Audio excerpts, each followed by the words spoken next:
The investigation continues in the death of a 4-year-old boy on the south side of Muncie. Newslink Indiana's Anna Chalker has the latest.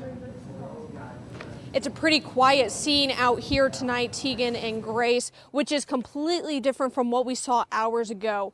All day, police and investigators were in and out of this home behind me on South Burlington Drive, and neighbors were standing on their front porch and walking around just to see what happened.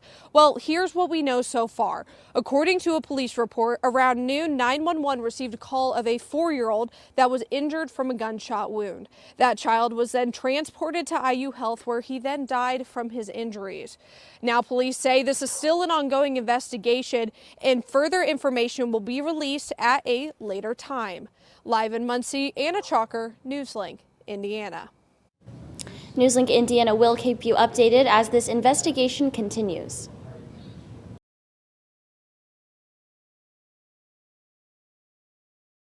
We begin tonight with new information on the 4-year-old who was shot and killed on the south side yesterday afternoon.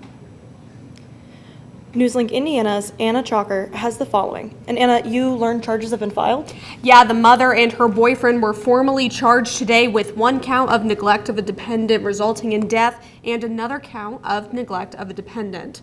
According to the affidavit, Joseph Jackson told investigators he owned a 9mm Glock 19. He left that gun sitting, quote, on a dollhouse in the upstairs room he shares with Alicia Smith and her children.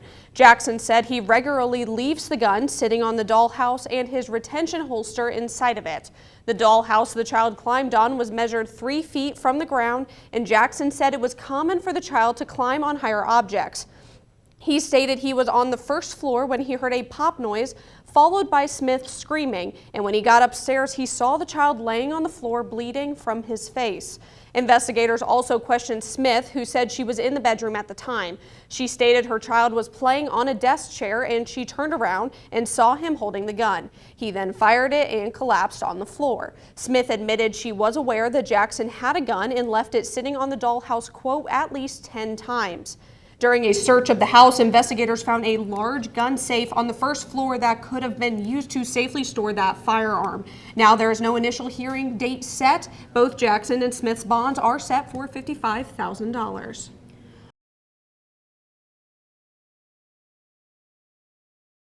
It's been 1 week since 4-year-old boy shot himself and died on Muncie's south side last week.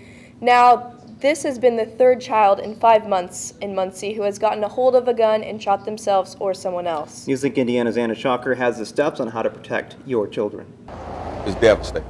That was the first thought Marwin Strong had when he heard a 4-year-old boy accidentally shot himself and died on Muncie's south side last Monday. It really hurt me because, you know, I have a 3-year-old grandson, and just the mindset of that really touched me. Strong is the founder of Enough is Enough, a group of community members aimed to stop violence in the city. We do try to bridge the gap between the police and the community. Growing up in Muncie, it came with its challenges. With drugs and violence, prostitution was a normal thing. And there was one moment that turned his life around. I ended up getting poisoned. Spent 2 years in the hospital, had to learn how to walk again and talk again like a newborn baby. One of Strong's main teaching points is the importance of gun safety, and he's not the only one. Many police departments in the state hand out gun locks like this one for free. Unfortunately, we've been on calls where kids have been shot, injured, and killed, and it's, I can't even imagine the pain you would go through as a parent. The Eaton Police Department is partnered with a nationwide program called Project Child Safe. The locks come with step-by-step instructions. It'll feed through, and you lock it. And Turner's biggest piece of advice is Secure your weapons and make sure that the kids can't get to them. Something that takes seconds to apply that can save someone's entire life. In Muncie, Anna Chalker, Newslink, Indiana. If you're interested in getting a gun lock, you can contact the Eaton Police Department at 765-396-3297 or the Muncie Police Department at 765-747-4822.